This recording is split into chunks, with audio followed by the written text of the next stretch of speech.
Memang persoalan kurban, saya jujur saja selama di Indonesia masih banyak salah pemahaman terhadap kurban.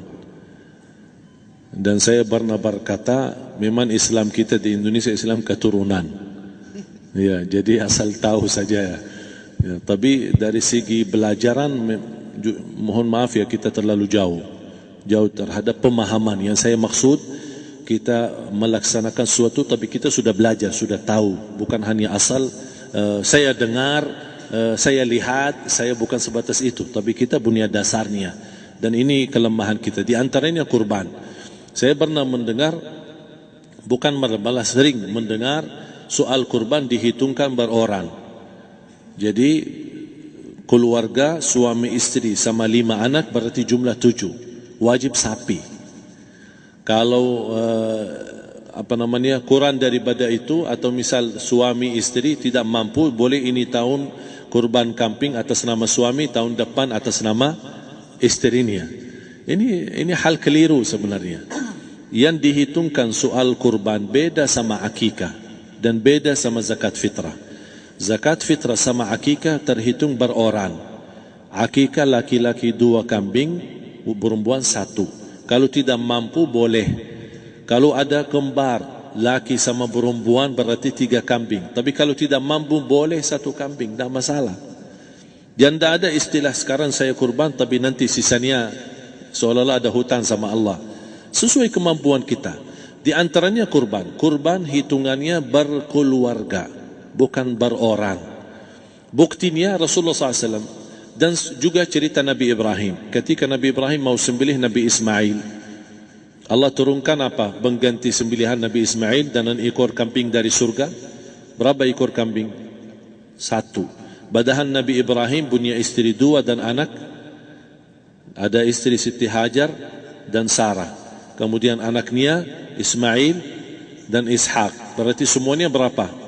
5. Kenapa Allah tidak turunkan 5 ekor kambing? Karena hitungannya memang 1 keluarga. Yang kedua, Rasul sendiri sembelih 2 kambing. Pertama, Bismillah atas nama Muhammad dan keluarga Nabi Muhammad.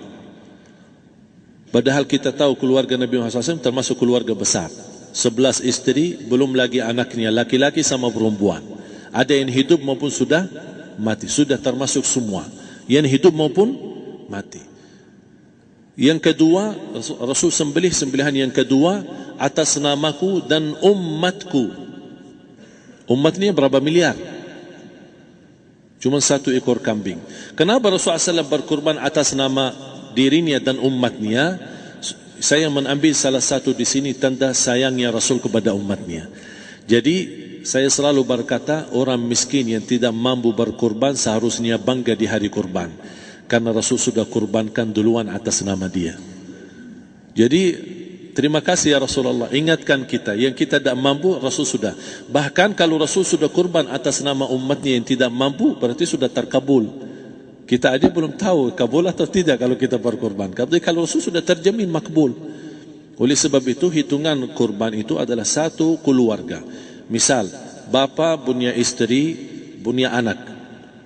Itu kalau mampu sapi silahkan.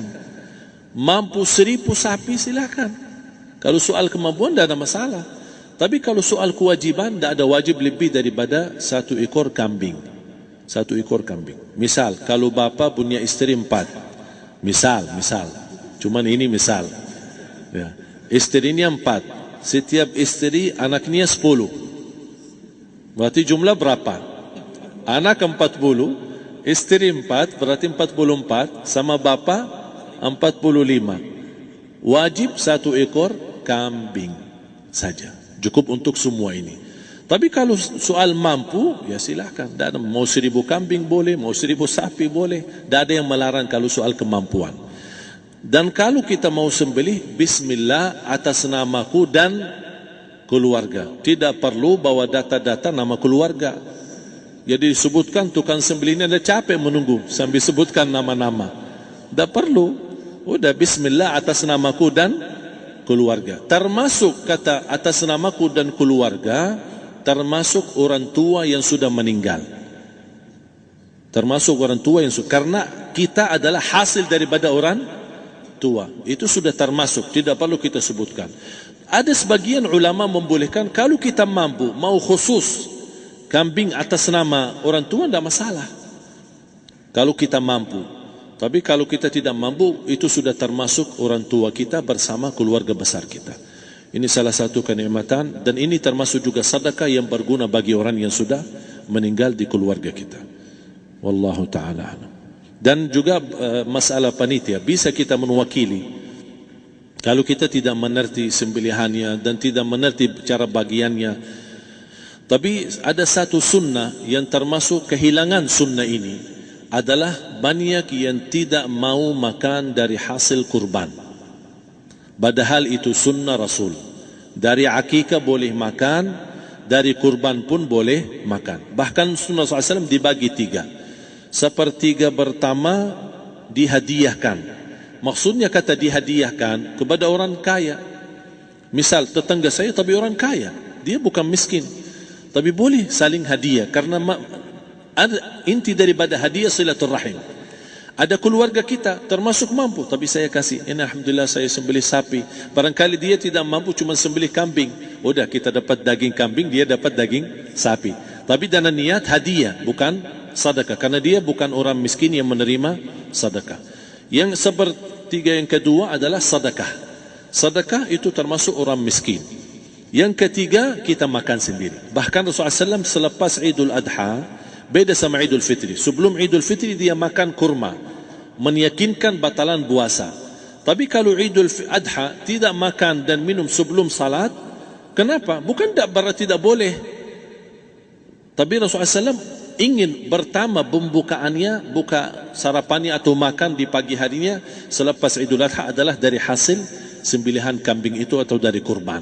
Jadi kita sebagian sedikit. Tapi kalau kita merasa alhamdulillah rezeki saya banyak di rumah, alhamdulillah banyak ada makanan, mau sedekahin semuanya, semua mau sedekahin, tidak masalah. Tapi yang saya maksud, kenapa tidak kita sekali-kali hidupkan sunnah Rasul? Jadi sebagian, walaupun ada sebagian sedikit lah buat istilahnya sama sedikit porsi nasi atau apa, karena kita berhak sebagai kita kurbankan lillahi ta'ala, kita berhak menikmati kurban ini yang lillahi ta'ala supaya kita mendapatkan keberkahannya, bukan hanya orang lain. Terus yang kedua ada masalah pembayaran.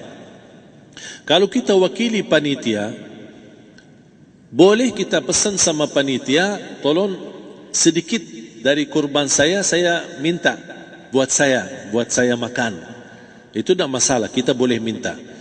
Dan boleh kita wakili, tapi kita tolong ingatkan, tidak boleh pembayaran hasil sembelihan itu dari kulitnya. Ini menjadi salah satu persoalan di Indonesia. Banyak tukang sembelih datang, ketika kita tawarkan untuk sembelih ini, berapa Pak? Oh, tidak apa-apa, kasih aja kulitnya sama kepalanya. Jangan Anda setuju, jangan Anda terima. Oh maaf, saya tidak bisa. Bapak berapa ongkos sembelihannya? Kita harus sepakat dulu. Tidak, saya ikhlas, tidak apa-apa, seikhlasnya. Tapi yang penting kepalanya sama kulitnya. Itu aja yang saya minta, yang lain tidak apa-apa. Tidak boleh. Tidak boleh. Kenapa? Karena ini kurban. Kata kurban berarti lillahi ta'ala, bukan untuk jual beli. Kalau kita sudah bayar dari bagian kurban, berarti bukan lillahi ta'ala. Harus kita jaga amalan itu. Tapi bagaimana cara jalan keluarnya? Kita harus sepakat, ijab kabul. Sepakat dulu, Pak, saya udah begini, saya kasih untuk sembelihan 50.000. Bapak setuju? Ya udah setuju. Selesai kan? Sudah sembelih, sudah potong, sudah semua. Lepas ini semua kita kasih ongkos 50.000 ongkos sembelihannya. Habis itu, Pak, kulitnya sama kepala hadiah buat Bapak. Itu dah apa-apa, dah masalah. Tapi bukan untuk bayar sembelihan. Faham maksud saya? Harus dibedakan supaya jangan sampai amalan kita kurban habis biaya, habis ini malah tidak diterima karena sudah kita bayar sebagian daripada kurban. Saya silahkan bayar apa yang kita sepakati, mau hadiahkan kepada dia karena kita tidak bisa guna. Buat apa yang kita mau gunain kulitnya? Tidak bisa. Tapi mereka buat mereka lebih berguna, oleh karena itu kita bisa hadiahkan untuk mereka. Bahkan kita bisa juga kasih daging untuk mereka bisa menikmati sebagai sedekah. Wallahu taala alam.